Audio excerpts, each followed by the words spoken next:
everyone, my name is Patrick and I'm going to be your new sub for the Pagan Perspective Thursdays. Before I go any further with this topic, I just want to say thank you to everyone from the Pagan Perspective for giving me the opportunity to share my perspective with everyone on this channel. I'm so excited to be working with you all. So the question this week comes from Mr. Abhane, and he wants to know if any of us use the term priest or priestess in our path or in our religion.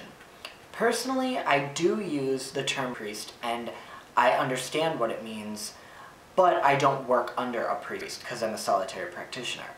I believe that a priest or a priestess is someone who is very wise, someone who has a lot of knowledge and wisdom, and they can kind of guide you or let you know. So I kind of think that anyone, in my belief, can be a priest or priestess, someone who is wise that I've chosen to give me information, or I've chosen to ask for that information, if that makes sense. The reason why I believe that is because the term priest or priestess comes from a Greek word meaning wise man, wise woman, or meaning someone who has a divine connection with the god or goddess. And actually, the Romans and the Greeks believed that you should have a different priest or priestess depending on what god or goddess it is. And depending on what city you are in, you could have multiple priests and priestesses working under the same god or goddess. So I thought that was really cool. So the second part of his question was, where do we see priesthood going in this New Age community? How do we see it growing and changing within this kind of plethora of different beliefs and religion systems? I feel that it really is changing, and the idea of having one priest and one priestess is fading into the background, and the new idea is more or less us becoming our own priest and priestesses. And what I mean by that is priest and priestess mean and stand for having a divine connection with our deities and the god and goddess. And I feel that the more people who start practicing solitary witchcraft or solitary paganism come to the realization that we can do the rites and rituals by ourselves, and we can have a divine connection by ourselves. We don't need someone leading us.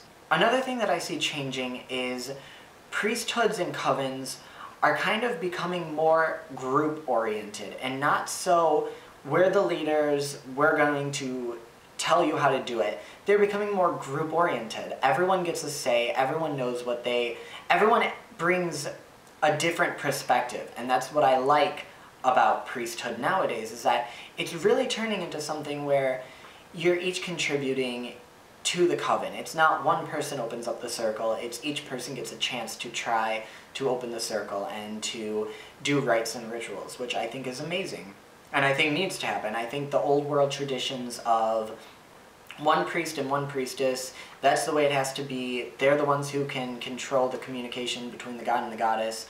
I think that needs to kind of die out. I think it's time for us to evolve and to change our ways a bit.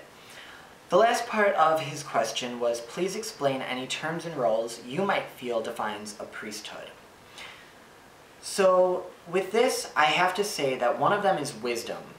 And a lot of people say, oh, well, isn't that knowledge? And no, wisdom is definitely not knowledge. Knowledge is reading a book and understanding what that book says.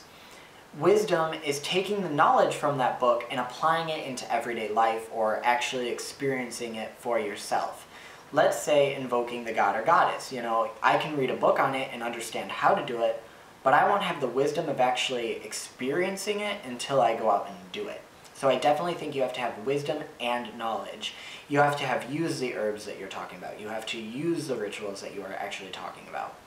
Another thing is nurturing and teaching abilities.